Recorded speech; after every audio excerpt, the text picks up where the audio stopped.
حقیقت چھپ نہیں سکتی بناوٹ کا اصولاں دے، کدے خوشبو آ نہیں سکتی کاغذ کا پھلاں دے۔ بھارت نے نہ صرف ریاست جموں کشمیر میں بلکہ پورا بھارت میں مذہبی آزادی کا حوالہ دے، جس طرح لوکاں نا خصوصاً مسلماناں نا نشانوں بنایا گیو۔ اس کی ہن انٹرنیشنل سطح کے اوپر بھی گواہی سامنے آ رہی ہیں کہ بھارت میں کس طرح مذہبی آزادی خاص کر مسلماناں نا نشانوں بنایا جا رہی ہے۔ حال ہی میں امریکی کمیشن برائے مذہبی آزادی نے اقلیتاں کا حوالہ دے بھارت نا بدترین سلوک اور مذہبی آزادی کے خلاف ورزی پر مسلسل دوجے سال بھارت نا بلیک لسٹ میں کلن کی سفارش کی۔ کشمیر میڈیا سروس کے مطابق بین الاقوامی مذہبی آزادی کا بارہ میں امریکی کمیشن برائے مذہبی آزادی نے اپنی سالانہ رپورٹ میں کیا ہے کہ بھارت میں اقلیتاں نے بدترین سلوک اور مذہبی آزادی کی خلاف ورزی مسلسل جاری۔ کمیشن کی اس سفارش پر بھارتی حکومت نے پچھلے سال شدید خفگی کو اظہار کیا تھا۔ بھارت میں مودی حکومت نے ہندو قوم پرست پالیسیاں نہ فروغ دیتا ہے، جس کا نتیجہ میں مذہبی آزادی کی منظم انداز میں خلاف ورزی کی جا رہی۔ رپورٹ میں پچھلے سال نئی دہلی میں پرتشدد فسادات کے دوران مسلمانوں کے خلاف تشدد میں پولیس نہ ملوث ہونے کا الزامات کی نشاندہی بھی اچھی طرح کی گئی ہے، اور مودی حکومت کا طرف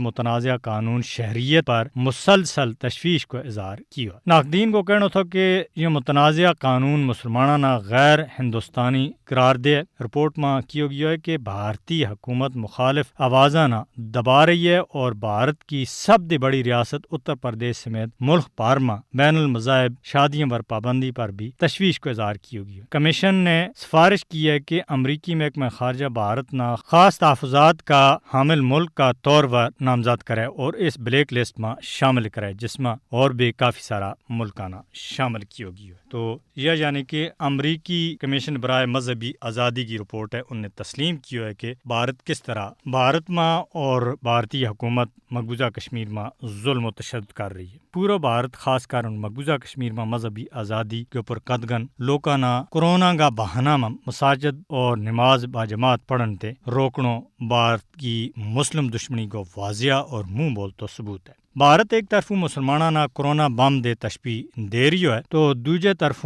گنگا میں اشنان کے واسطے لکھاں ہندو اس دریا میں نہا رہی ہے۔ مقبوضہ کشمیر میں مساجد جان پر پابندی ہے اور امرناتھ یاترا کے واسطے 6 لاکھ یاتریوں کی منظوری دے دیتی گئی ہے۔ تو یہ بھارت کی مذہبی دشمنی کو منہ بول تو ثبوت ہے۔